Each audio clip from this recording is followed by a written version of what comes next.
Graça e paz, irmãos. Amém? Que alegria, que privilégio é o nosso recordar toda a trajetória de Jesus através da música, Estava observando ali, com o recurso da mídia. Isso nos ajuda, nos emociona. Obrigado, você providenciou um púlpito aqui. Nos emociona, porque nós, embora sabendo que se trata de uma encenação, nós também sabemos que aquilo que está sendo encenado, de fato, aconteceu lá atrás. Quero te convidar a ficar de pé, nesse momento, abrir a sua Bíblia em João, o Evangelho segundo João, capítulo 11, versos 32 a 37. Nós vamos ler essa porção e nós vamos refletir um pouco nela. João, capítulo 11, versos 32 a 37. Abra a sua Bíblia aí, acompanhe a leitura. João 11, 32 a 37, que diz assim: Quando Maria chegou ao lugar onde estava Jesus, ao vê-lo, lançou-se-lhe aos pés, dizendo: Senhor, se estiveras aqui, meu irmão não teria morrido.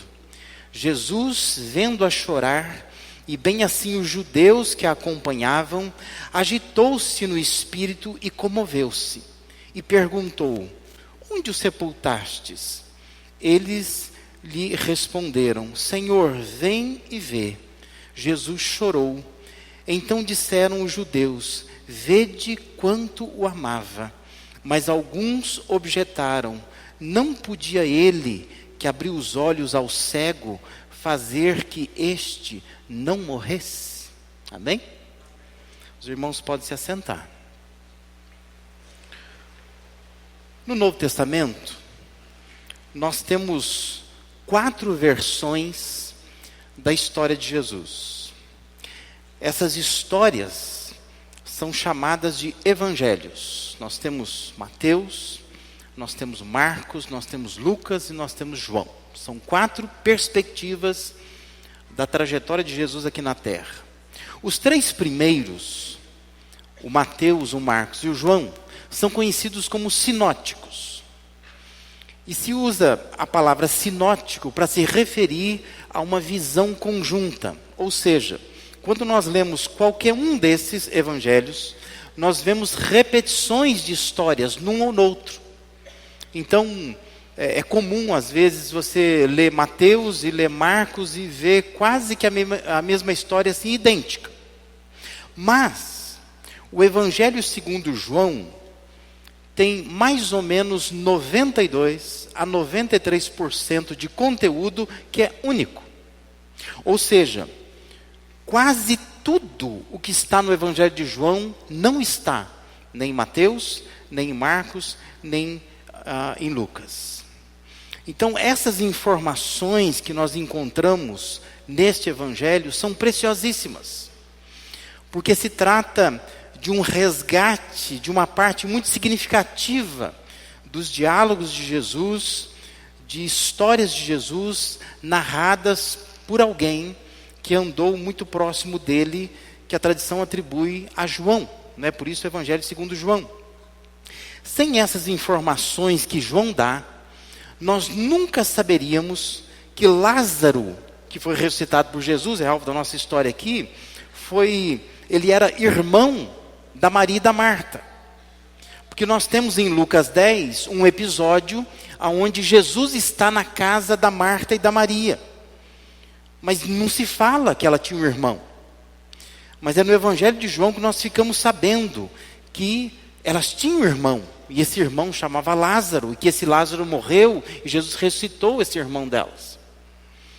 Também é através de João que nós sabemos que aquela mulher que entra numa casa e ela começa a ungir os pés de Jesus, ali no final da sua história, da sua vida, essa mulher é a Maria. E essa Maria é a irmã de Lázaro, não é? Então, essas informações são muito importantes. O capítulo 11 do Evangelho de João, que nós lemos uma parte pequena aqui, é bastante intenso. Nós temos uma série de informações concentradas nesse capítulo 11. São muitas pessoas que participam desse cenário que está sendo descrito no capítulo 11. Há um turbilhão de sentimentos dentro de uma atmosfera de luto, porque tudo gira em torno da morte deste homem chamado Lázaro. Jesus, ele era amigo dessa família. Ele foi avisado de que o seu amigo Lázaro estava gravemente enfermo. Isso está no versículo 3 do capítulo 11 de João. Mas diz que Jesus ainda demorou 2 dias para sair de onde estava, que provavelmente ele estava em Enom, perto de Salim, fora da Judéia. E ele demora 2 dias para sair de lá. As 2 irmãs se sentiram aborrecidas com a demora de Jesus, porque amigos chegaram antes, a morte chegou antes, e Jesus não chega.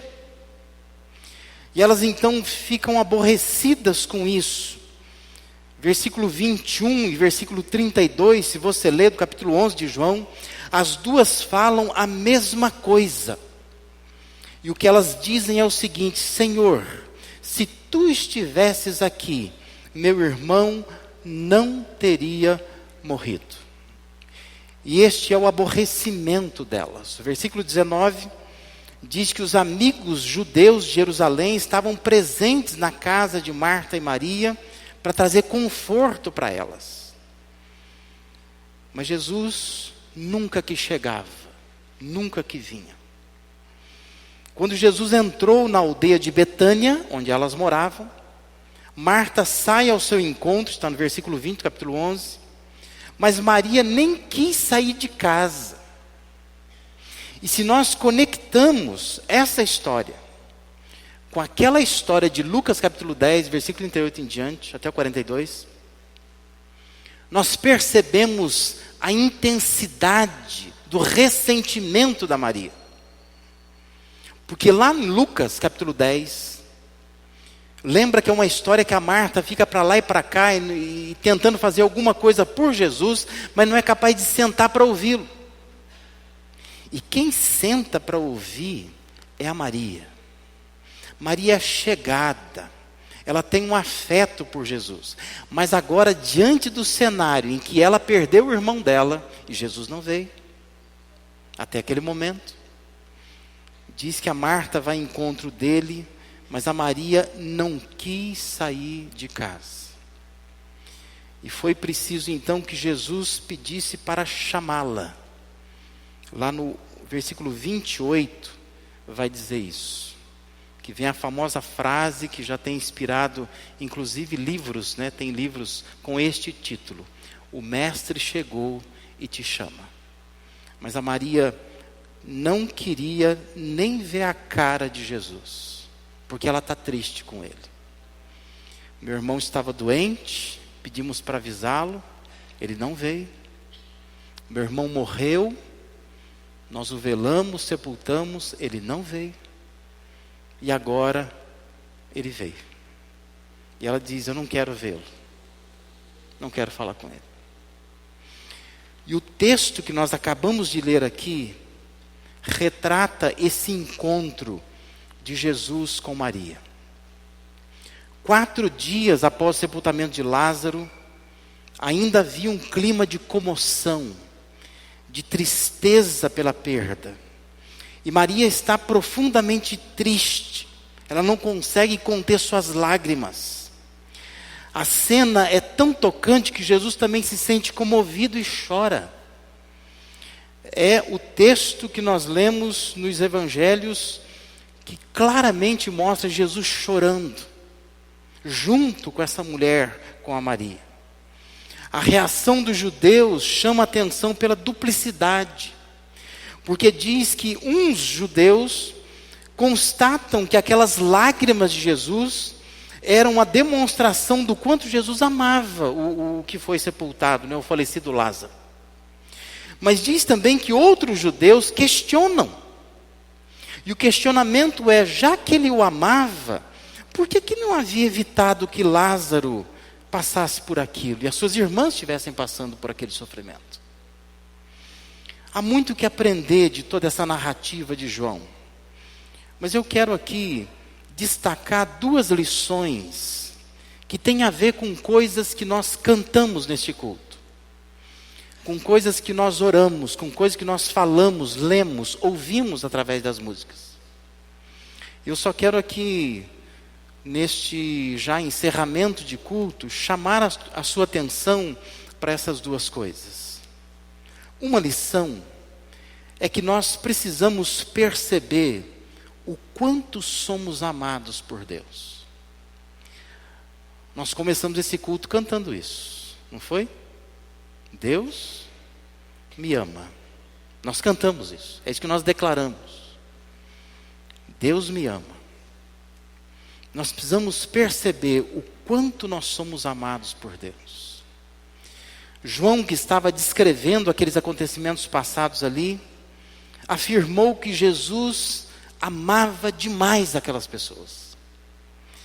Versículo 5 diz: ora, Jesus amava Marta e a sua irmã e a Lázaro. Na descrição de Jesus, de João, o próprio Jesus diz que Lázaro era um amigo.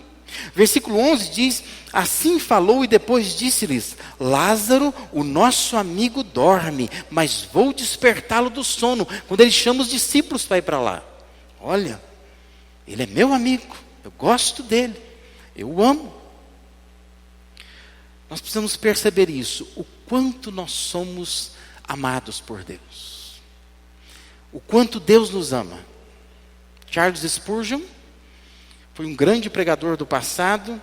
Ele dizia que Deus não possui uma única joia jogada e esquecida por aí. Deus não possui. Todas as joias de Deus, as coisas que Deus considera preciosas, Deus não deixa jogada e não deixa esquecida. Deus ama. É isso que Charles Spurgeon queria dizer. Nós precisamos entender que nós somos joias de Deus, que Deus não joga e não se esquece. Deus nos ama profundamente. E é interessante que mesmo sabendo que haveria de ressuscitar Lázaro, Jesus sabia disso. Jesus chora. Chora com as irmãs, chora com os amigos, porque ele queria passar pela dor junto com eles. Jesus se comove por ver como a morte, ela assusta o ser humano, como a morte nos aflige. E Jesus é Deus vivendo a experiência humana. E quando ele vê aquilo, aquelas pessoas comovidas, chorando, ainda que daqui 5 minutos eu vou ressuscitar o Lázaro, Jesus começa a chorar com eles. Porque ele pensa, como os seres humanos sofrem com isso? Como dói? Como é duro perder alguém? Hebreus 4, 15, 16 diz: porque não temos sumo sacerdote que não possa compadecer-se de nossas fraquezas. Antes, ele, Jesus, foi tentado em todas as coisas, a nossa semelhança, mas sem pecado. Acheguemo-nos, portanto, confiadamente, junto ao trono da graça, a fim de recebermos misericórdia e acharmos graça para socorro em ocasião oportuna. Hebreus diz que o nosso sumo sacerdote se compadece de nós, porque ele nos ama, ele nos entende. Ele chora com a gente, ele sabe como nós sofremos. Jesus, quando aqui na terra, se mostrou tão inconfundivelmente divino, mas tão extraordinariamente humano. E ele era capaz de coisas assim.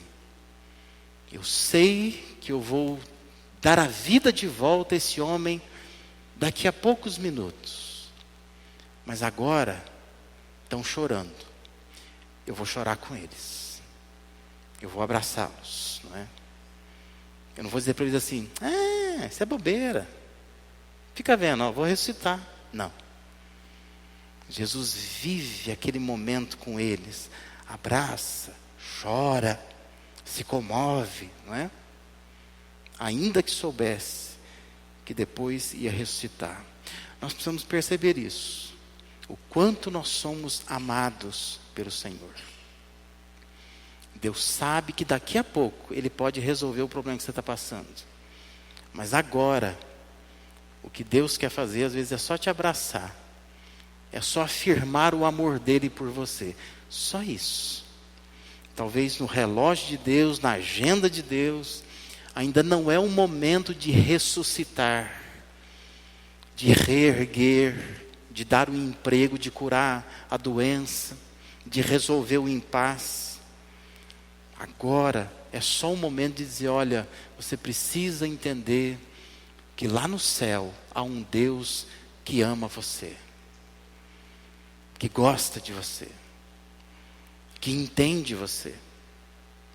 E nós precisamos perceber isso, ter essa percepção, o quanto nós somos amados por Deus.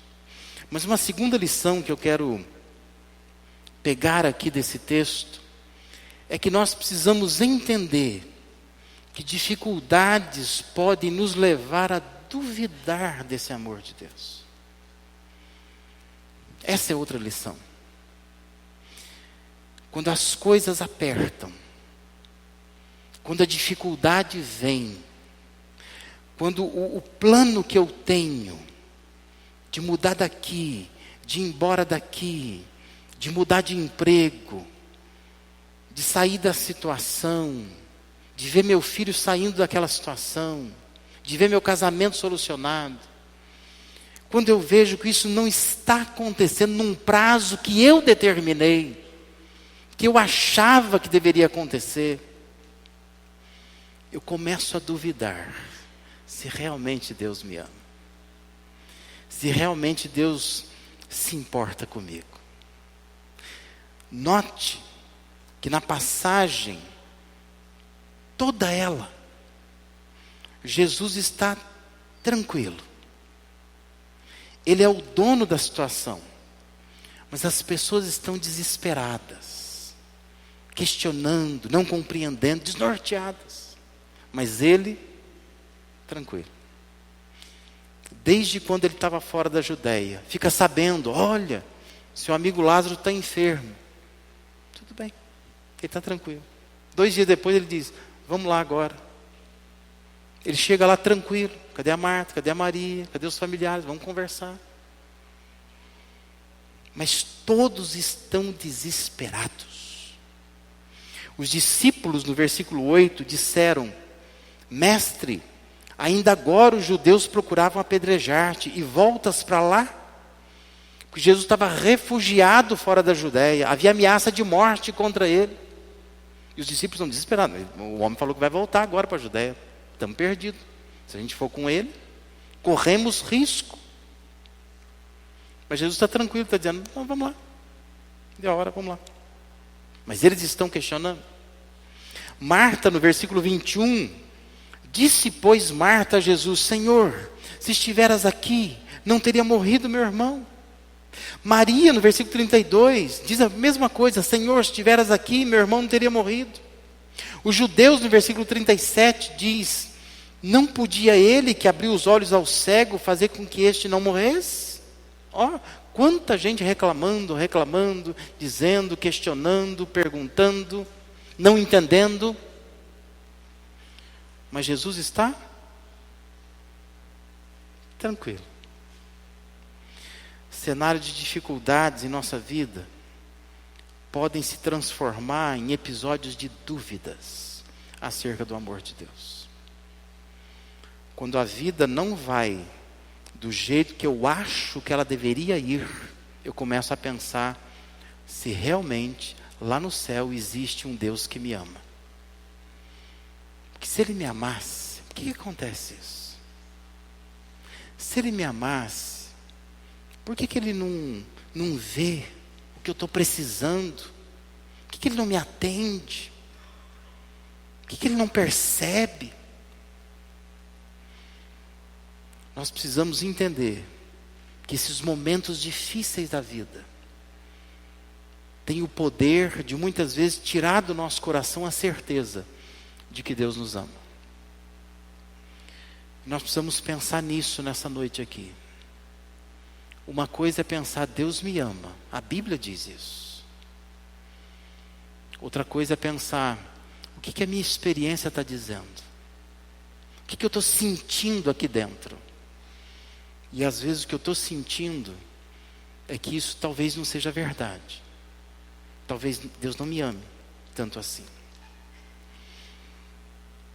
Existe uma música que, até durante a semana eu pedi para o Timóteo consultar o líder do grupo, se eles cantavam essa música, que cairia muito bem cantando aqui no final. É uma música de coral, né? Mas é uma música que tem uma frase que eu acho fantástica. Ela diz assim: e quando não entender seu plano, seu querer, na presença do teu rei, ajoelhai. Uma parte da música diz assim: quando as nuvens nos rodeiam, avisando um temporal e um vento frio soprando sem cessar, logo torna-se um motivo para angústia e sofrer, e pensamos que o Senhor bem longe está. Mas no temporal é que vamos pôr em prova a nossa fé. Ajoelhai, confiai só em teu Pai. Se a resposta se perder na escuridão, ajoelhai e olhai para esse que segura a eternidade em suas mãos. E quando não entender o seu plano, seu querer, na presença do teu rei, ajoelhai. Né? É uma bela música, uma bela letra. Às vezes nós não entendemos o plano que Deus tem e nem o querer de Deus. Quando isso acontecer, simplesmente se ajoelha e diga: olha, eu estou submisso a um Deus que tem um propósito que eu não consigo entender, mas eu não posso duvidar do amor dele. Eu preciso crer que ele me ama como ele amava Marta, Maria, Lázaro. Eu preciso entender que às vezes são as dificuldades que estão tirando essa certeza do meu coração. Você tem percebido o quanto Deus te ama? Você tem entendido que as dificuldades podem nos trazer dúvidas do seu amor? Eu não posso deixar você sair daqui sem fazer um apelo no seu coração. Talvez você esteja aqui e você ouviu todas essas músicas, essas canções, ouviu aquilo que eu estou dizendo aqui, e você está pensando: puxa vida, eu nunca, embora saiba, embora ouça falar, mas eu nunca disse para Deus: Deus, eu quero aceitar que esse amor é para mim. Eu quero sair dizendo para as pessoas: o meu Deus me ama. Porque às vezes a gente diz que Deus ama o mundo e a gente esquece da gente. Talvez você tenha que dizer: eu quero aceitar nesta noite que Deus me ama. Eu quero reconhecer que as dificuldades estão me fazendo duvidar desse amor. Às vezes dificuldades até mesmo daquelas do colega de trabalho que é crente, que é de uma igreja, que dá um péssimo testemunho. Talvez aqueles programas de televisão que olham para as pessoas como um cifrão, não como gente. E a gente diz: negócio de igreja, de Deus, não quero saber de nada disso não. Se Deus me amasse, não estaria acontecendo coisas assim, né? Talvez algumas decepções tenham tirado de você essa certeza. Eu queria desafiar você nesta noite a novamente buscar essa certeza. Deus me ama. Posso estar passando apurado, situação difícil, mas eu sei que o meu Deus me ama. Eu sei que Ele está lá no céu e Ele está cuidando de mim. Eu não estou entendendo o plano, não estou entendendo o querer dEle, mas eu quero apenas ajoelhar e dizer: olha, eu aceito isso, eu aceito esse plano. Vamos ficar todos de pé. Eu queria desafiar você a sair do seu lugar. Talvez você precisa fazer isso nessa noite, não é? Dar uma resposta àquilo que Deus tem falado ao seu coração. E dizer, meu Deus, eu quero de novo dizer, olha, eu sei que o Senhor me ama. Eu sei que eu não tenho entendido a vida tem sido dura para mim. Eu tenho mergulhado em angústia, depressão, tristeza. Mas eu quero nesta noite resgatar no meu coração essa certeza. Lá no céu há um Deus que me ama. Sai do seu lugar, vem aqui. Eu quero orar por você, com você. Se você quiser chegar aqui na frente, se ajoelhar, tem uns microfones aqui, mas não tem problema não. Você pode chegar, ajoelhar, e nós vamos orar por isso. Nós vamos agradecer a Deus, porque Deus se preocupou hoje em nos dar canções, nos dar a organização toda do culto, nos dá sua palavra, só para nos dizer isso, que apesar de tudo que está acontecendo, Ele ama você, Ele está olhando por você. Talvez Ele não está fazendo tudo que você quer, na hora que você quer, mas não duvide, Ele ama você.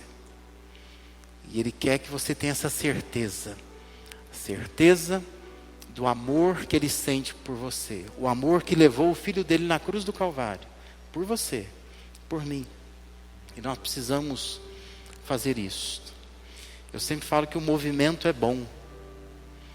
Não é bom para mim, eu estou dizendo, né? Também não deve ser bom para Deus, né? Não vai fazer diferença nenhuma no céu. Mas é bom para você. Porque você sai do lugar, você se movimenta. Você mesmo se cobra. Que naquele dia, eu saí do meu lugar, fui lá diante do púlpito, eu recebi uma oração, eu orei, eu reafirmei meu amor. Por isso é importante o movimento, né? Porque nós dizemos, ó Deus, pode me cobrar, eu estou aqui porque eu quero ser cobrado. Eu levantei na frente de todo mundo, porque eu quero que Deus me cobre, Deus me ajude a não esquecer desse amor que Ele tem por mim, que pode transformar a minha vida. Vamos orar. Obrigado, Deus. Que privilégio nós temos de poder estar numa noite como esta, neste lugar. E aqui, ó Deus, cantar músicas que falam do Teu amor, que afirmam o Teu amor. Poder ouvir canções que falam disso, poder ver imagens que nos recordam a passagem de Jesus por esta terra, a sua trajetória de amor. Obrigado, Deus, pela Tua palavra, que nos faz recordar também como Jesus amava Maria, Marta, Lázaro, e como o Senhor nos ama. E nós estamos gratos por isso. E queremos dizer, ó Deus, que por vezes as dificuldades, as pressões, as angústias que nós passamos no dia a dia nos fazem pensar que o Senhor não nos ama. Mas, ó Deus, nós queremos de novo afirmar isso. Nós cremos que há no céu um Deus que nos ama. E nada nós podemos fazer para que esse Deus nos deixe de amar. Obrigado, Deus, por essas vidas que se locomovem nessa noite, que saem do seu lugar, que se ajoelham na Tua presença. Ó Deus, olha para a vida delas, abençoa elas, tira elas, ó Deus, da angústia, da depressão, das dúvidas que têm sentido, e abençoa, Senhor, para que tenha uma semana vitoriosa, para que tenha uma vida abundante na Tua presença, para que hoje seja um recomeço, para a glória e para a honra do Teu nome. Peço a Deus também por aqueles que não se moveram, que continuam nos seus lugares, mas estão com o coração pulsando também, estão também alegres por esta recordação. Abençoa, Senhor, para que saiamos daqui com o nosso coração agradecido pelo amor de Jesus por nós. E que seja essa uma semana, ó Deus, onde nós vamos espalhar para as pessoas que estão lá fora esse amor. E pessoas podem conhecer ao Senhor através do nosso testemunho e da nossa vida. Te louvamos, te bendizemos, te adoramos e agradecemos, ó Pai, porque o Senhor nos trouxe neste lugar. E a oração que fazemos, em nome de Jesus.